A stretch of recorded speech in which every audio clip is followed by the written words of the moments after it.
Now, it's a good idea that I set my mic off first, doesn't it? Yeah, so anyway, you won't have heard any of the past thing because my mic was off. But it's on now. It's on now, I hope. So hopefully you can hear me. And now you can sort of like see what's going on. I'm just going to have a quick test of it to see whether or not I can hear myself. Yes, I'm talking, so that's all right. Yeah, so basically what I wanted to do this afternoon was to sort of like get you all together and almost like start having a chat about some of the aspects that you brought up in what interests you in learning, and to sort of like explore that somewhat, which would have been interesting. But unfortunately, it appears that not a lot of you have arrived. So I sent Claire off. Claire and I were both sat here waiting, so I've sent her off. But I can have a chat with you, and this is recorded, so you'll be able to look back on it. So what I really wanted to talk about was taking those aspects that you actually had put down that you were interested about, and start to almost like evaluate them and critically engage with them. And by this, I'm not saying that any one of them is wrong or anything that you said is incorrect. It was more to start to unpick them, because part of academic writing is all about criticality, and almost like looking at comparing it to existing theory and research, and saying whether or not you can justify what you're actually saying. Now, next week's tasks are going to be very much related to that, and these are very important for you to engage with as you get ready for academic study. So I've got a list here of the things that sort of like came up, and since there's nobody here, I'm just going to have a waffle. I'm going to waffle to myself for a while. So one of the first things that came up was this aspect of creativity, which is really interesting. I actually work on a module in the third year called creativity, and Peter Raymond, the subject director, he actually teaches it. He's the module director, and Peter and I have an ongoing discussion about whether or not creativity actually exists in that form, because to me, I don't actually believe in creativity, which might seem a quite shock to you, but I'm sort of like thinking, nah, I don't actually think that this actually exists. So there's a bit of a debate about it, but it was very positive to hear that many of you sort of like think that, you know, creativity has an important place in the primary curriculum, and more importantly in the primary classroom. But one of the things that I was really interested about, and throw it open to you people, and by all means, I'm monitoring the chat as well. So if you do have any opinions or anything, then by all means, pop them in there. But this idea of what does creativity actually look like in the classroom? Because some people would say that it's a lot more like a lot of art or music, or something that we might be referring to as creative arts. And I have a very famous quote that I use that basically states that creativity is more about when you change something so it's different to what it was before. So you do something in a different way. So basically you might be thinking to yourself, so if I was using a textbook all the time, if I take a more creative approach and start going outside, which was another discussion point, then that might be creative. But what happens if you use a textbook all the time? You go outside all the time. Is then being creative using a textbook? You know, what are the contrasting views about creativity, and how would it actually manifest itself in the actual classroom? And I think this is something that as educators we have to be very clear about, because sometimes we almost like paint what appears to be a perfect picture. And we sort of like say, yeah, it would be wonderful if it's like this. And really and truly, there's quite a gap, almost like a chasm between what we want and what is actually practical. And this is something that you have to engage with in your academic writing, and that we will engage in with modules as well. And we often ask you to write about the difference between theory and practice. This idea of what does research say and how does this differ from actual practice, and is everything that people say actually still relevant or not, or does it sort of like stop? Oh, did it say 2 o'clock? That's absolutely fine. We checked it. Claire and I checked it, and we thought it said 1 o'clock. But if it's 2 o'clock, then that's absolutely fine. I can wait half an hour. We can start again at 2 o'clock. That probably might see the best thing. There's obviously been a disruption in the emails. I'm just checking my pages to see when where it's said on the actual the readiness part. Let me have a look.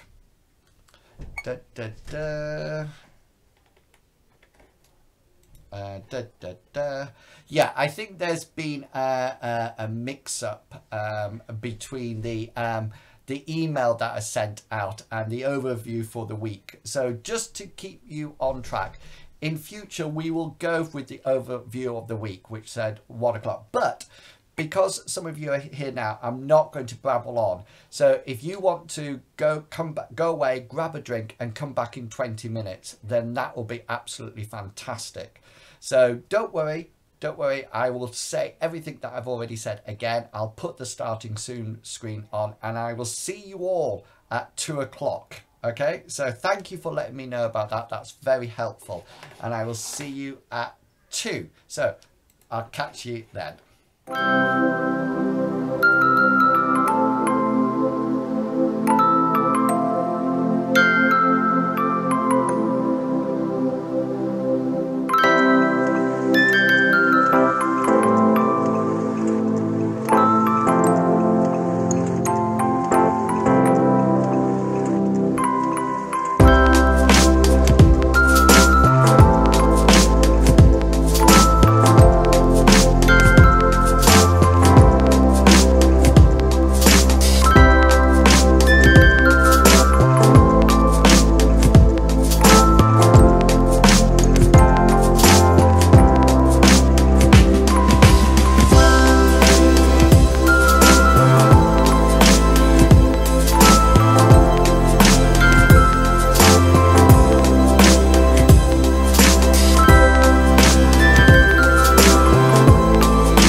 So you should be able to see me and hear me now. So hopefully, if you are in the chat, if you could let me know whether or not you can hear and see me, that would be fantastic while I take a sip of coffee, and then we can move on from there.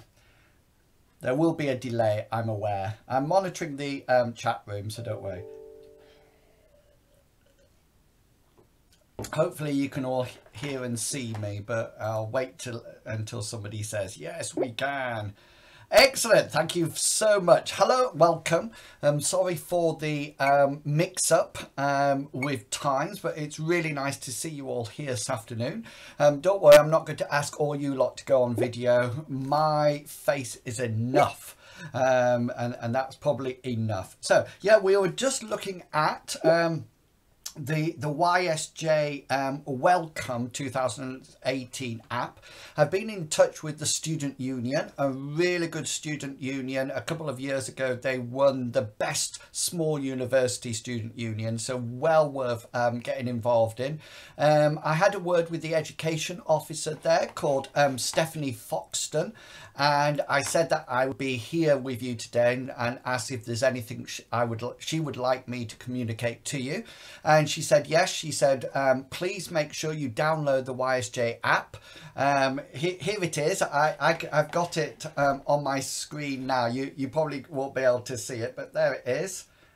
And it's really helpful because if you go to events, it shows you all the events that is going on. So for example, on the evening events, on the Saturday, there's a welcome barbecue at the Student Union if you're coming here on Saturday.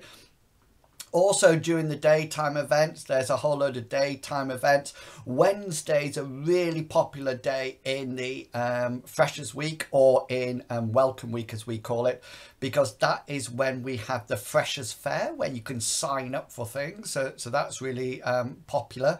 There's also things like fun days, etc. You can, on the little drop down menu with the lines up at the top left hand side, you can add events.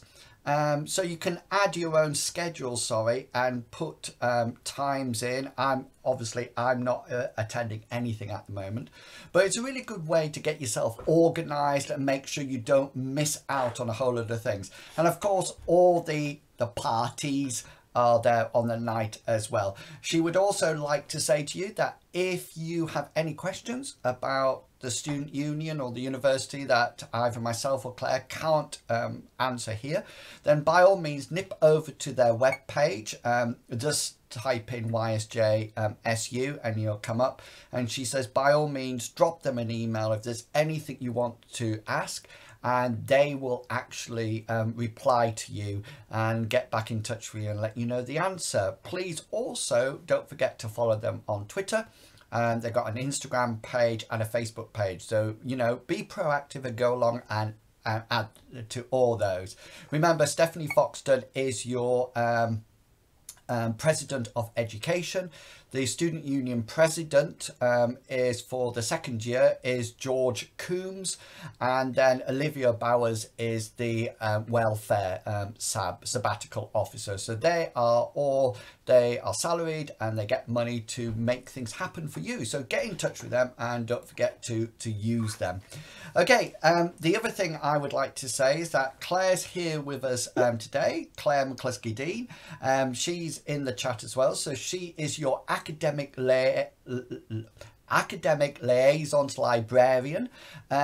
She is in charge of all our books and will help you all the time. You can book tutorials with her anytime you want. She's already started to answer questions in the forum, which is absolutely brilliant. So she will be somebody who will be here for you to help you as you go along as well. So very friendly, very nice, and knows her stuff. So please do use her in the nicest way possible. Right, so what are we going to be doing today? Well, I wanted to pull together a whole load of comments and posts that you put in the actual what's important to you in the learning forum. And because I wanted to unpick some of these and started to develop what we call in academia something known as critical analysis. Now, critical analysis is something that you'll get very used to writing about here in your degree program. Basically, there is a shift in your writing from being descriptive to being more evaluative and more critical. Basically, you're moving away from first person saying, I think this, I feel this, which is very much reflective writing, more to evaluations when you're comparing your thoughts to existing theories or practice or reading, and sort of like saying, how does this support what's happening in the classroom or how does it not? And next week, we're going to make a start on this, and it might be something a little bit more, ooh, don't know how to do this, but don't worry, that is what the course is for. So don't be worried about making mistakes or anything like that. Just get stuck in, have a go, and then we can help you. And then you will be one step ahead of anybody who hasn't already done the course. The other thing that we are going to do, we're going to engage with some Harvard referencing using the conventions. If you're familiar with it already, that's absolutely fine. If you're completely unfamiliar with it, then again, it'll give you a nice head start. Somebody mentioned in the chat the other week, they said, how much of the first year goes towards my degree? And the answer is none of it. The first year here at YSJ is designed to get everything sorted about your academic writing out the way and sorted, so you're hitting those marks that are either 2-2 or 2-1 or first class level.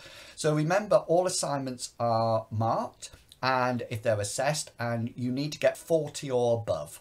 Okay, basically between 40 and 50 is the sort of like pass, 50 to 60 is like third, so forth and so on. And really and truly, you want to be hitting, if you want a first class honours degree, you want to be hitting up in the 70s. Now, don't worry. We always have the case that some people think that they've done really well and they haven't. You know, they get a lower mark, and that's absolutely fine. That's where your academic tutor comes in, people like Claire, writing support, etc. We're here to then help you and move you through that.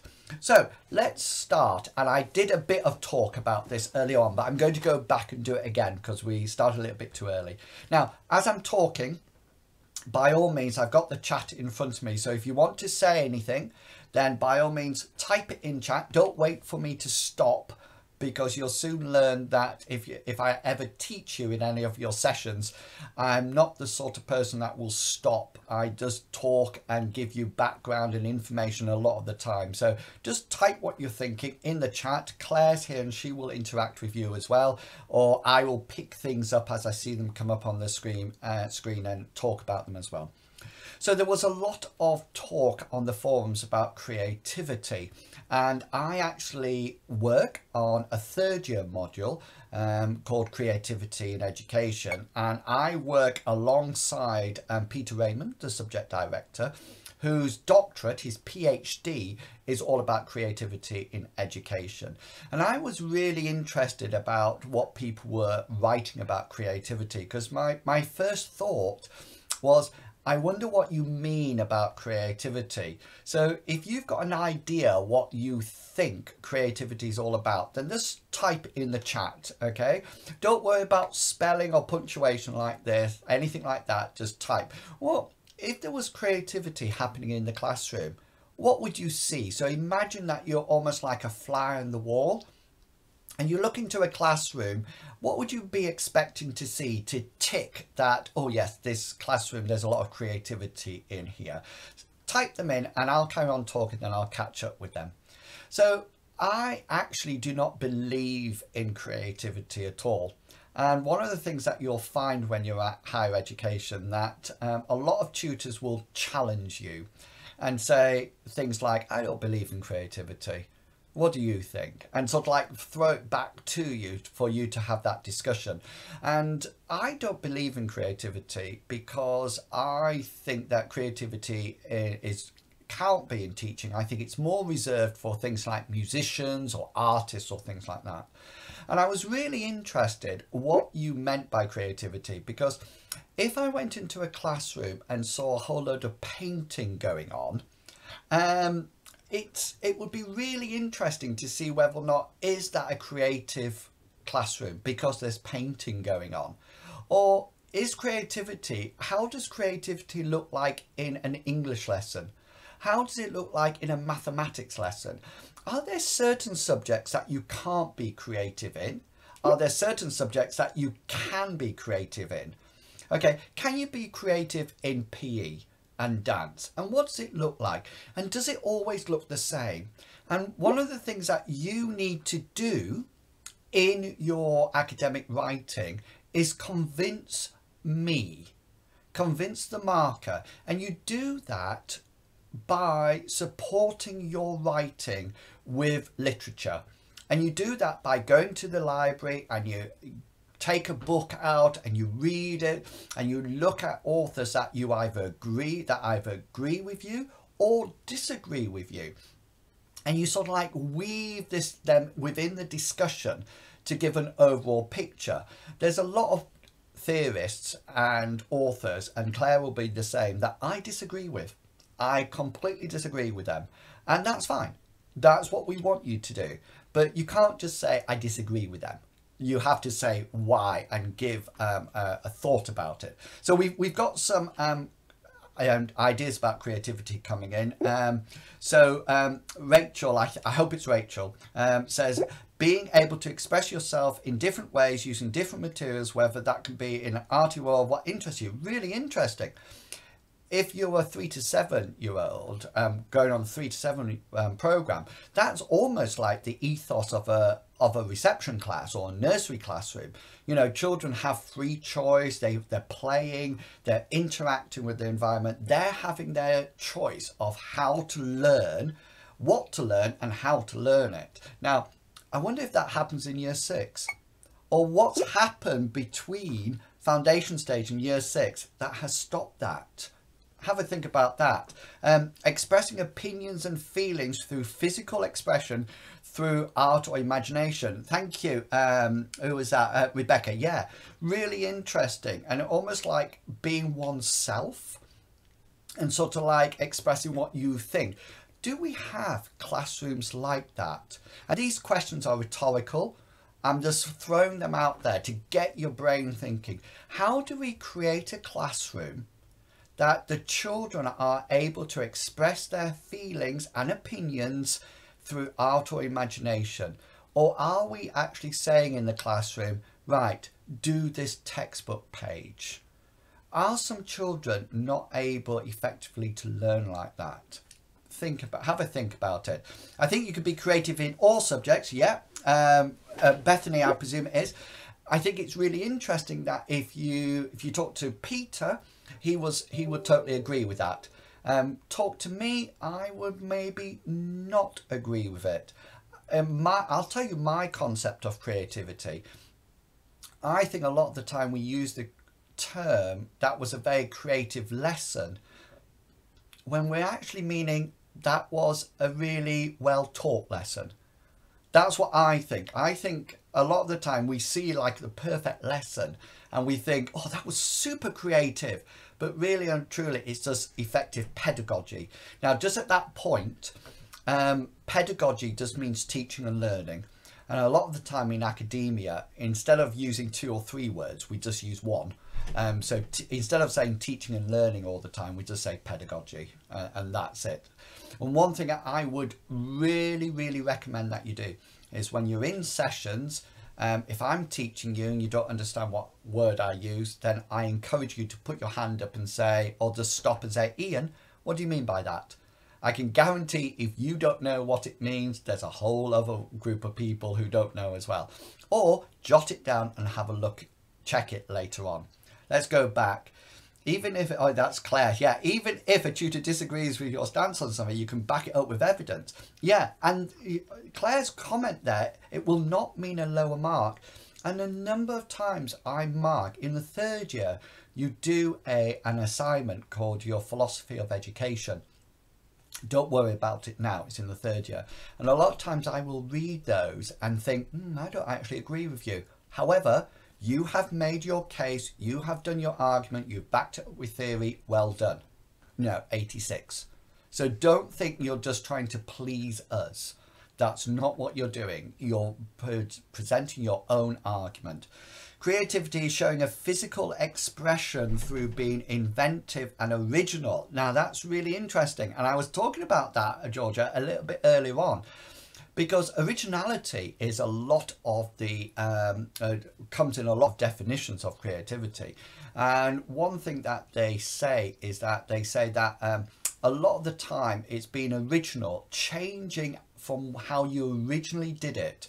So if you do, say for example, if I'm using textbooks all the time, suddenly saying, oh, let's go outside today. And that might be seen as creative. However, I would float an idea to you. If you use the outdoor all the time and you're always outside, would therefore using a textbook then be original in that situation and therefore creative? Would you actually think that creativity could be using a textbook? Okay, and like I say, I'm just throwing these things out there. I think that creativity is unique to each individual. Yes, that's really interesting. And how do we cope with that in school, therefore? When you have a class of the highest class, just to let you know, I taught in a primary school for 22 years. And the highest highest class size that I've taught is 36. How can I possibly engage with 36 individuals? Is that actually possible or not? I think creativity depends on the style of lesson you're teaching. For example, in some lessons, it may be more suitable to be creative than in others. Yes, it makes sense at all. So, could you be creative in mathematics? And I'm just looking, behind me you can see a whole load of books. And people often say to me, have you read them all? Yes, I have. And I know, hang on.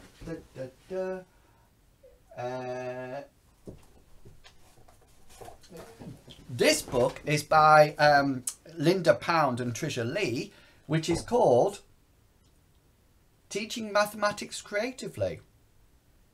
Did we ever thought that was going to happen? You know, so there are authors that are talking about creativity. I see creativity as using different ways to engage children. Engagement, really interesting topic by itself, Katie. Maybe encourage them to come up with their own ideas and not to follow the normal way of doing things. Interesting. Really like that idea, almost like individual learning, personalized learning coming out there. And then maybe, I'm not going to do it now, but I would say for example, you were in a session now. One of the things I might say to you, Katie, and don't feel you have to answer, don't feel that at all. I might say, so what's the normal way of doing things? What does that mean? And this is something that you'll find tutors will do a lot. They want to challenge what you think, and don't ever feel that they are picking on you or anything like that. They're trying to get you to unpick your thoughts, to try to establish your viewpoints more effectively. I believe that you can be creative in all lessons and subjects. Creativity is the way in which you can use your imagination and originality to fit your learning. So therefore, if I prefer to learn from a textbook and just sit and read a textbook all the time, that would be my individual learning process, and therefore is that creative? So anyway, I really enjoyed reading your forum points about that. I'm going to move away from creativity and onto some of the others, because otherwise we won't get through them. SEND, loads of people talking about special needs, and it was really interesting. And I was showing your comments to Louise Whitfield, who is a first year academic tutor and who is our sort of like key lecturer on SENI, on special education needs. And also we've got a new lecturer this year, Kate Long, who is also a first year AT, and talking to her as well. And really interesting in what you were putting and writing in the forums. And one of the questions that I jotted down on my piece of paper here for you to think about is, when is the special educational need too much to actually be included in a classroom? Everybody is always in favour of inclusion, and they always say inclusion's a good thing. But is there a time that we actually have to say, hang on a minute, this is becoming detrimental to the other children or indeed that child? And where is that place? Can we, as teachers, be purely and totally inclusive? I wonder what you think about that. Just going back to some creativity points here. As someone who's enjoyed creative and more than mathematics in school, I believe it's incredibly beneficial to make maths as creative and engaging as possible. If children can actually enjoy maths, they will learn better. And that's really interesting. And I think that was from Bethany, I think. Really and truly, motivation, especially if it's very intrinsic, comes from your enjoyment of learning. And one of the things, and I bet Claire's smiling when I say this, you are coming to an establishment of learning, an institution of learning. That's essentially what a university is. And although there's a whole lot of other aspects of university, social life, integration, accommodation, etc., basically this is learning. And it's whether or not you come with the motivation to learn. So if I was to say, this author writes a lot about this, whether or not are you motivated enough to go and have a look at that? And before you say it, I will put my hand up straight away. I am not the most motivated person to get up for a 9 o'clock lecture. I've said it. However, when I am, then I will give 100% to you all. So think about learning as well and why you're here. And the normal way of doing things depends on the child. Interesting. I think, Katie, I think that's an interesting comment, because to me, and remember, I'm just being critical here and challenging your thinking. I might actually agree with some of your comments, but I'm actually challenge you. I think the normal way of doing things depends on the child. I would actually say in certain cases, I don't think it does depend on the child. It depends on the teacher. And I think sometimes teachers have a set way of doing things that they like, and they impose it on the children. That's what I think. Okay, I don't know that.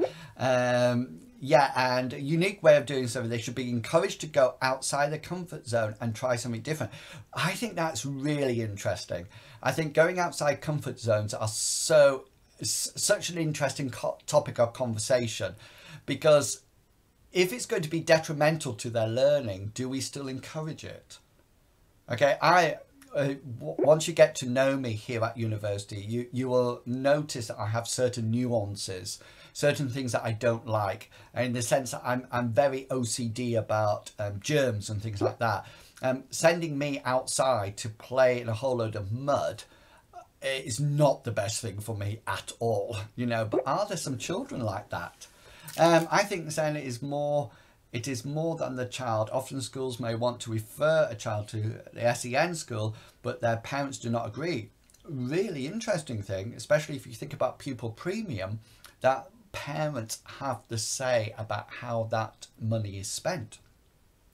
This has to be respected. I completely agree. The parents' decision has to be, or what they want is really important. However, and again, I'm just throwing it out there, are they the best person? Are they the person who knows the most about pedagogy, teaching and learning, that they can actually make that decision, or the best understanding of what they know. They probably know their child very well, but do they know their condition very well? Interesting. In my opinion, it's extremely important for children with SEND to have a chance to move away from the rest of the class when they're being distressed. Yeah, in replacement essay and creative. Yeah, and I think it's a really interesting topic of conversation. You know, how inclusive is education? No, it's no problem at all. You want to see me typing, it gets worse. That's why I'm talking. I think it's really interesting when you look at inclusion. What else did we have a chat about?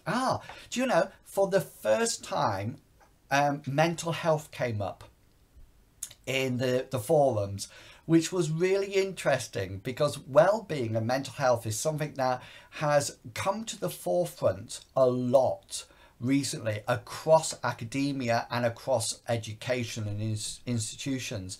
You know, we have welfare officers or well-being officers here, and it's coming a lot more in education, in sort of like further education, and even down to primary schools as well. You know, a lot of people are talking about well-being, and I think it's a really interesting discussion. You know, what is well-being? And for example, let me give you an example.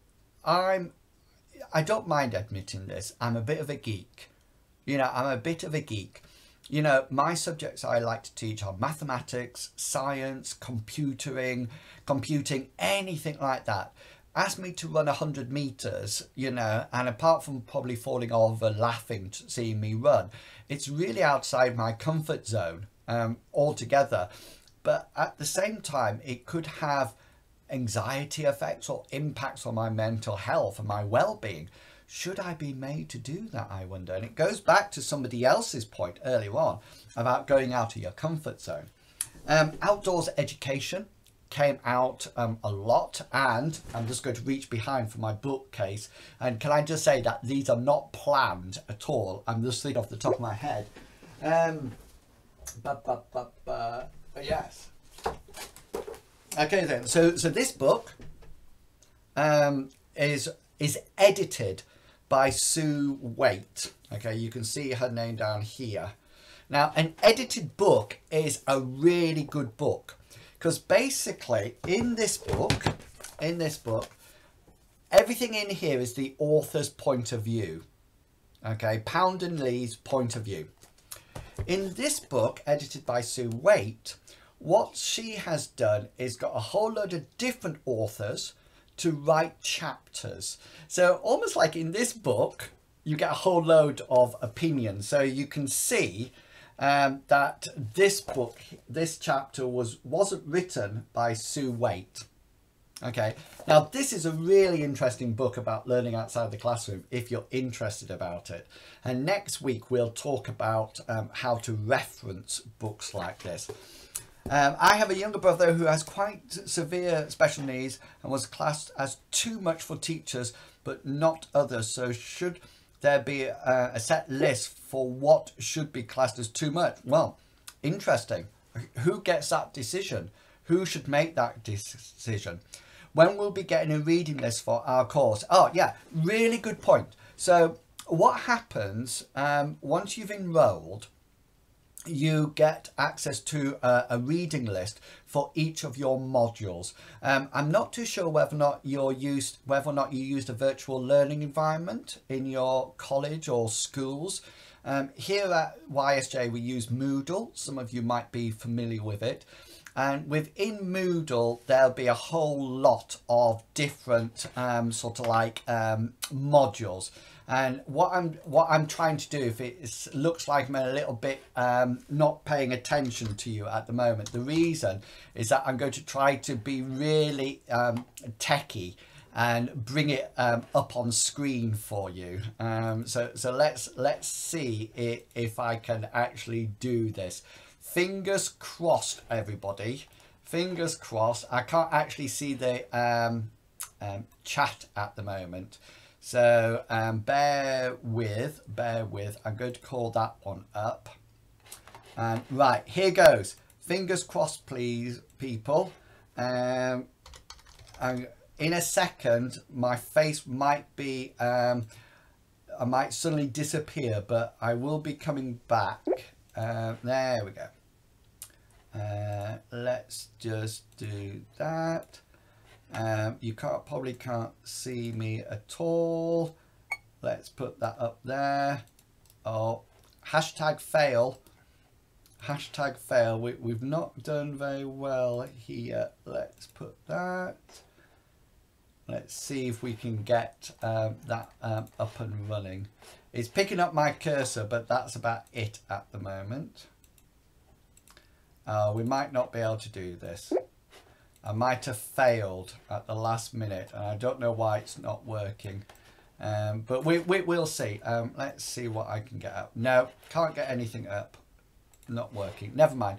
So you get a virtual learning environment, and basically on the VLE you will get a list. There you go. Claire's super duper, and they're up there, and we will use those to suggest books to you. The other thing is there's such a thing as a SOL task, which is a supported open learning task. And what we do with those is that we give you a chapter to read, and they will generally be on the reading list that you can go and read before the next session. Somebody said what books should I buy, etc., and I really agree with what Claire says. Don't buy anything. Please do not buy any books until you're here. Okay, when you're here, then decide what you want to buy. And one of the things that came up from Stephanie Foxton was that, remember, you get an Aspire card, and that's preloaded with £100. Your parents or friends can add more to it. But would you believe a lot of students never used that £100 last year? And there's a website that you can go and buy stuff off. So you might want to buy some books with that, or you might want to buy folders, etc., etc. So yeah, so really good question, whoever asked that. Really interesting. Technology came up. Now, yeah, as you can imagine, if you get me started talking on technology, we will be here for a long time. I actually don't teach computing on the undergraduates course. Somebody called Margaret Meredith does. But in the third year on education studies, I have a module called Digital Learning, the Future of Education. And that's when I really get my teeth into some really good nitty-gritty stuff. But it's really interesting about technology. And one thing that I would put out to you is this question, okay? And just for you to, it's rhetorical, just for you to think about. How many times do you think technology is used to try to replace bad teaching, or to try to get teaching to be better? You know, there's a teacher who's not so good, and then we suddenly say, here's a whole load of iPads, it'll make you better. Does it make the teacher better, or do we actually make ourselves a bad teacher using iPads? If that makes sense. So really interesting. Questions come up. How far away will our first placements be roughly? If you're talking about distance, then your first placements can be, and the majority of our schools are up at Middlesbrough for our first placement. So Middlesbrough, but we go, it could be in, there's not a lot in Leeds because we're in competition with Leeds Trinity then, but definitely Doncaster, Scunthorpe, Grimsby, Hull, Whitby, Scarborough, very few places in York, very few. Okay, if any in the first year. Most York schools want to have second and third years. So yeah, so your first year is probably the one that you'll be travelling the furthest in. But don't worry, we provide the coaches, and they'll come and pick you up near your accommodation and whisk you off for a full day of placement somewhere. So that's really beneficial. Yeah, so technology, you know, is technology always beneficial, or is it not? Abby said creativity is adding your own adaptation extension by using your imagination to connect Oh, interesting. Yeah. Now, and I would be saying, is that really interesting? Is that to do with focus on the child or the teacher? I'm interested. In terms of organising work, would you say it's best to have separate folders for each topic? Okay then. First of all, I don't know how you're going to organise your work, but please organise it the best way for you. That's what I would say. It's probably better if I tell you how the students do it now, and then you can see how they do. So some people come to lectures with just an A4 pad of paper. And so they spent the whole day with just an A4 pad of paper. And what they do is that they write their lecture notes on that paper throughout the day, and then they take that and file it into folders at home. So they're not carrying huge amounts of folders around them throughout the lectures throughout the day. Some people bring a folder for each module and just add to it in there, and that's absolutely fine. You could have about 4 or 5 different lectures or sessions a day, so sometimes it's a little bit more difficult to carry all those around. I would definitely, in the final filing, probably get the big ones like this, because therefore you will get first and second year maths in there, rather than lots of separate ones, but it's up to you. I wouldn't try to carry these around campus with me. The other thing, of course, and I'll just show you, you might, of course, thank heaven that my office chair has wheels, you might, of course, not use a folder altogether. You might use one of these and have all your lecture notes electronic, and that's absolutely fine as well. Most courses, most modules will either make a PowerPoint available to you after the teaching session or before. So sometimes having your iPad or your MacBook or your laptop with you is beneficial. Sometimes you don't want to carry it around with you, and that is absolutely fine. Okay, it's completely up to you how you organise it. Yeah, good point from Claire. Back up your electronic notes and assignments. Remember you all get Office 365 when you get here, which gives you an online version of everything. So please don't go out buying Microsoft Office or anything like that. It's browser fed, so it's absolutely perfect for you to use. And yeah, and just out of interest, just on that point that Claire's put, losing your work cannot be used as an excuse to get an extension on your assignments, because it is assumed that you back everything up. So please be aware of that. Yeah, so if you've got any other questions, feel free to add them as we go along. Remember, just like being a teacher, there is no silly or stupid question. If it's something that you want the answer to, then please feel that you can pop the question down in the chat, and either myself or Claire will answer it for you. Okay, I've been waffling on for a while, so I want to move on to next week. And on Monday, in the morning, once I get to work, I will post up the tasks. But I'm going to tell you what they're going to be so you can start having a think. Okay, so the first thing I would like you to engage with is this.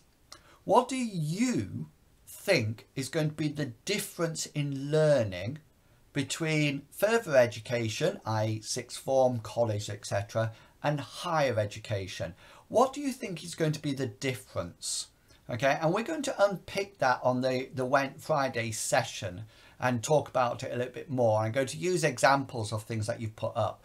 I'll put a forum up so you can post your thoughts. You don't have to reply to each other if you don't want to, or you can if you want, but try to put your post up first and then start to reply so you get your feelings done. The other thing that we're going to do is that we're going to start to demonstrate how to reference, and there's going to be Claire has a wonderful PDF that shows you how to reference. And what I'm going to do is that I'm going to put a document up probably on Tuesday that will ask you to have a go at referencing to see whether or not how I've referenced the work is correct or not. And just so you know, later on in the week I will put the answers up so you can have a look at them. And then finally, the other thing I want you to do, which might take a bit of time, but I think you should go for it, I want you to try to find something about education or learning, and it could be absolutely anything. Just to let you know, Rebecca, I've seen your question. I'll just finish this bit and then I'll answer it. Find something about education that you believe in, and then find something that can back up your point of view. Okay, that might be from a book, it might be from a document online, it might be from a web page or something like that. So let me give you an example. If I said to you, maths is fun, I would write a sentence with that, but then say that if you want to support this, this is an author, this is a person, this is a piece of research that supports that statement. And the reason we're doing this is because when you write academically, technically there should be nothing that you say, unless you're asked for your personal opinion, that is not backed up with reading. So we're on our way to do that. Now, don't worry if you haven't written all that down. Don't worry. I will put it out on the both on the email. I'll try to get the dates and times right this time, and also I'll put it out on the page. So it'll just be collapsed down in one of the accordions. Okay. Is transport arranged for all the year 3s, 3 years, or is it your own responsibility after the first placement? Okay. I've just been in touch with all my second years, and I've just said to them, because I lead the second year, I've just said to you, please make sure your information is up to date on this web page. So we will always place you and tell you how we expect you to get there. We always do that. So if I said to you, you're going to Doncaster, I might be saying, this is a train and a bus that I get you there on time, or you're going in somebody else's car, or you're going in your own car. And we will always tell you what to do. Can you back up your opinions from readings from things? Yeah, you can do it from BBC webpage, you could do it from TES, you could do it from books you can read. One thing I want to challenge you about, and I want to challenge you, and you don't have to do this, but you'll soon get used to, if you ever have me as a tutor in a session, and unfortunately, some of you will not, some of you can go through your whole 3 years and you won't ever get me as a tutor, but some of you will. One of the things that I will say to you is, don't tell me things that you already have done in your college years. So if you've written something from, in further education, don't just copy it in again. Try to go outside your comfort zone. Somebody mentioned it earlier on. Try to extend your learning. Do we pay for our own transport? Okay, what will happen is that you will be told how you're going to get there. Okay, and then you will collect the receipts, and then we will reimburse you the money. Now, you might sort of think, oh, that's a huge outlay for us, but this is why we do it. If we gave you all the money to start off with and said, this is all from that, then you could end up owing us money. For example, during the second year and third year placements this year, we had snow days. A lot of students couldn't get to school, or schools were closed because of snow. Now, if we had paid for all their transport on that day, they would all owe us money. So you keep your receipts and then you claim them back at the end. So obviously, if you're going by, if we're saying in the first year, this coach is picking you up and taking you up to Middlesbrough, you don't pay for that. There's not a charge. We will pay for the coach. So that's what we're going to be doing next week. I hope that you find this helpful, and I hope you find the questioning. Claire's giving you points, opinions in the chat as well, which is very helpful, very good. So yeah, especially with a lot of fake news that's around at the moment, you know, is the BBC webpage a good place, I wonder? But you can use them, but we'll engage with it as well. Before we go, because I don't want to talk for the full hour, is there any questions that you really want to ask? That while we're here, I'm just going to give you some more pieces of information as we go along. But if there's any other questions that you have, please ask them now. And do remember that you've got my email address. So if you don't want to say it here on the chat, then by all means, just send me an email and we can look at it and I'll give you the answer forthwith. Please remember that I don't work Saturdays and Sundays unless it's an open day. Now, other things that I would like you to remember when you come here, okay? The Student Union has a really good sports and society clubs, okay? Every Wednesday afternoon, you will finish your lectures at 1 o'clock, okay? You can't go on past 1 o'clock on a Wednesday afternoon. And that's the opportunity for you to get involved in societies and clubs. Now, hopefully you're all going to be a member of the Primary Ed Society. However, have an interest outside education. Teaching can be all consuming. You can actually live, breathe and just spend your time doing teaching. If I made a list of everything I had to do while I was teaching, the list I would never get to the end of it, because there's always something else to do. And it's really important while you're here and doing your 3-year course that you have an outlet. There's something else that you do. So if you play an instrument, I noticed somebody I remember has plays euphonium. If you're in here, then you know we have bands, we have choirs, we have dance clubs, we have sports societies. My favorite society is that we have a geek society, you know, which talks about games and comics and things like that. But whatever it is that you're interested in, please try to join a society. Second thing, York is a lovely place. York is a lovely place, and the temptation when you come to university is the first weekend is to head home. Okay, you just think I'm going home. Okay, because you're very used to home and you're very used to the routine. And what I would say to you is try to resist the urge to go home. Okay, try to sort of like immerse yourself in university life. Try to get used to things that are going on here. And also, you know, get together with your people in your flat. Have you walked around York City walls? Have you been to the museums? Have you been to Primark and got a jumper or whatever you wish to wear? Have you been to the Shambles and to the Harry Potter shop there? You know, think about things to fill your weekend, even if it's just to sleep all day. You know, think about things that you want to do and try to resist that urge to go home straight away. And if you're feeling homesick, and can I just say, and Claire will back me up here, every single year there are loads of people who are homesick. It is not uncommon. It's not uncommon at all. Lots of people. But the best way to fight homesickness is to be active and to do things to take your mind off it. Okay, and that's the best thing. The other thing that I would say to you, number 3, is do get involved with the student union.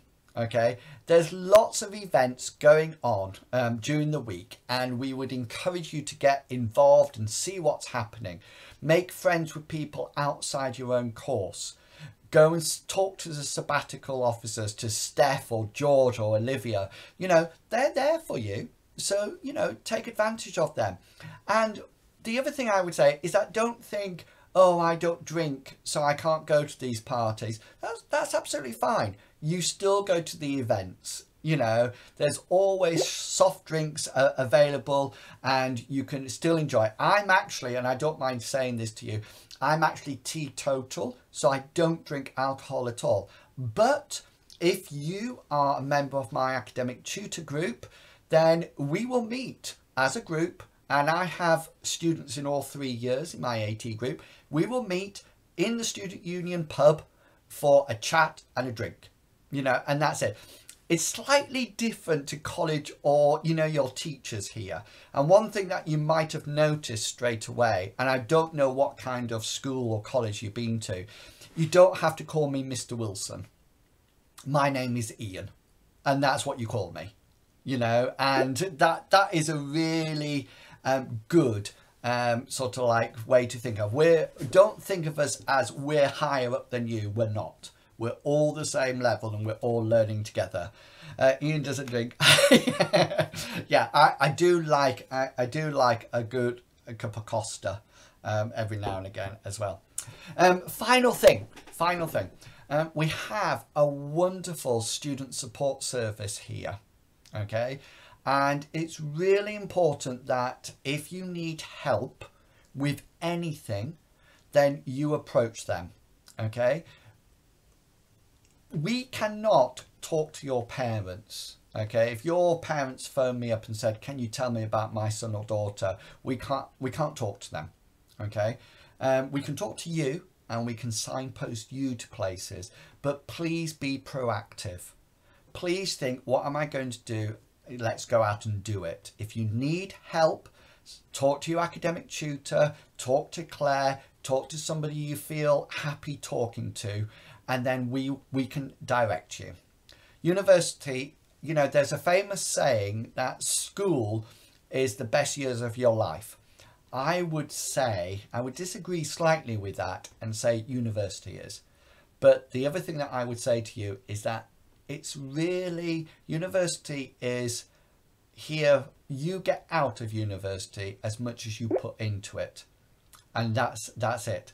How do you sign up for societies? Really good question, Emily. So if you look at your YSJ app, on Wednesday morning, I'm just opening my app. If I go down to events, daytime events, and if I look on Monday the 19th of September, Wednesday the 19th of September, can you see up at the top there?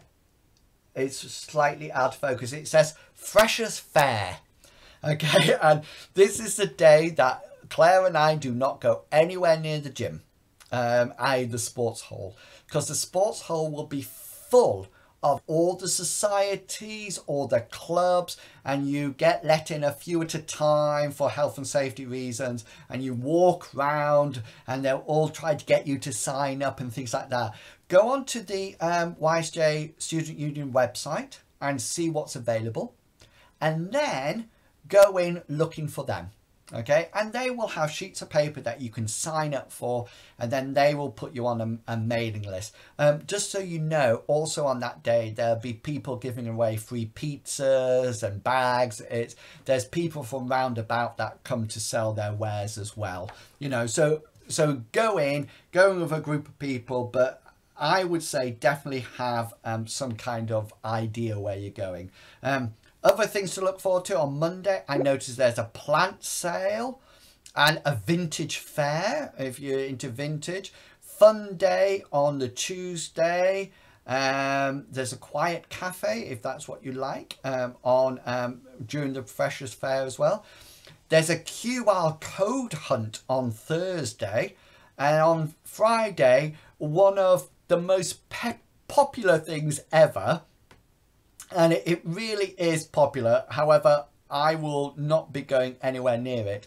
On the Friday, there's a petting zoo from 12 o'clock to 5 o'clock in the Students' Union, and that's where they have dogs and guinea pigs and rabbits for you to go and have a stroke and enjoy.